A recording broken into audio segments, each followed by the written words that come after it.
अस्सलाम वालेकुम जी। आज तुहानू वहाने ये आदल भाई अपना काम करते हुए पे ने ते वेखो ज़रा तुसी कित्थे काम कर रहे ने ते जेह्ड़े तुहानू मैं कल वीडियो वहाई सी पिलर वो तैयार कर रहे ने तुसी देख सकते हो।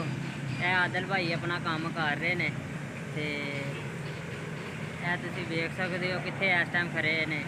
फैसलाबाद तो आए ने आदल भाई, बड़े अच्छे इंसान ने ते इन्होंने नाल एक कल भी वीडियो बनाई सी ते तुसी अच्छा रिस्पॉन्स दिता ही ते अज फिर असीं तुहाडे नाल मैं सोचा दूसरी वीडियो बना के इन्हां दा थोड़ा जिहा तुहानू काम करदे बहाईए।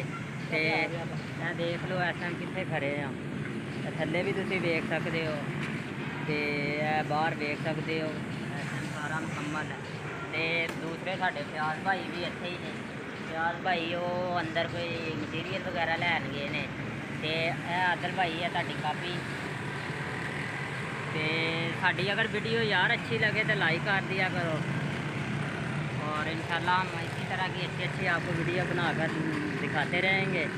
ये इस टाइम हम लाहौर में हैं, क्रोकट के पास। तो ये बाहर का भी आपको रिव्यूज़ दिखाते हैं। आदल भाई जी और सुनाओ फिर काम के बारे, कैसा काम? शुक्र है।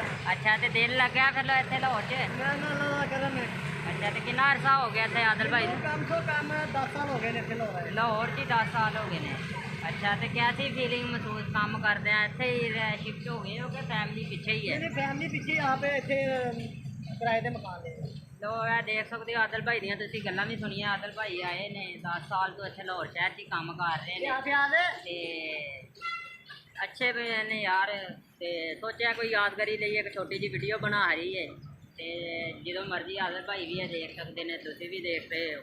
तो इस टाइम देख लो असी फट्टियां के उत्ते खलोते हैं तो मैं तुहानू बाहर का अच्छा बड़ा अच्छा रिव्यू इत्थों मिलेगा तो मैं वो तुहानू बहाना फ्रंट कैमरे के नाल ते देखना, तुसीं भी दसना। तो कोठी का फ्रंट तैयार कर रहे हैं, पिलर ला रहे हैं, देख सकते हो पिलर।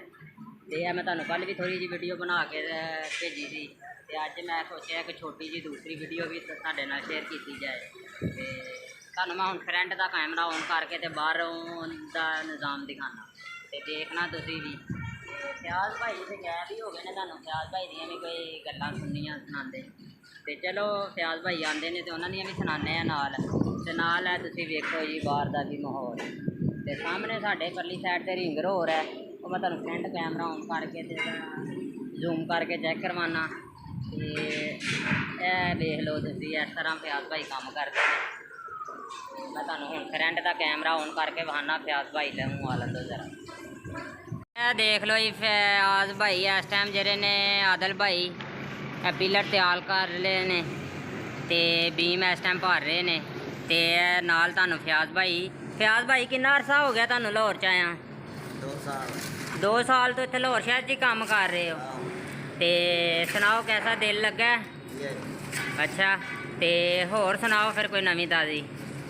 ते फैमिली पिछे पिंड ही है, केड़ा पिंड है?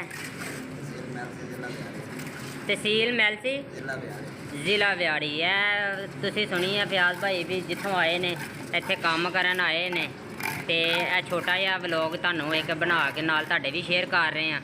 तो मैं तुहानू बाहर का भी रिव्यू दिखाना वा तो वेखो जी यह बाहर का माहौल। सामने फैक्ट्री एरिया है साढ़े ते नाल परली साइड ते रिंग रोड है। रिंग रोड इत्थों तुहानू नज़र आ ही रहा होएगा, वो सामने जेह्ड़े रिंग रोड है इस टाइम। तो यह बाहर का भी माहौल तुसीं देख सकते हो।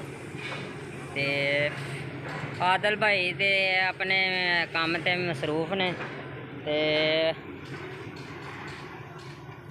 थल्ले भी तुसीं वेख सकते हो। वेखो जी वेख लो बाहर का भी माहौल वेख लो। तो इंशाल्लाह तुहानू इस तरह दी अच्छी अच्छी असीं वीडियो बना के थोड़ियां तुहानू एंटरटेन करते रहांगे। तो इंशाल्लाह मिलांगे इंशाल्लाह फिर नैक्सट वीडियो ते अगली वीडियो तक के लिए अल्लाह हाफिज़।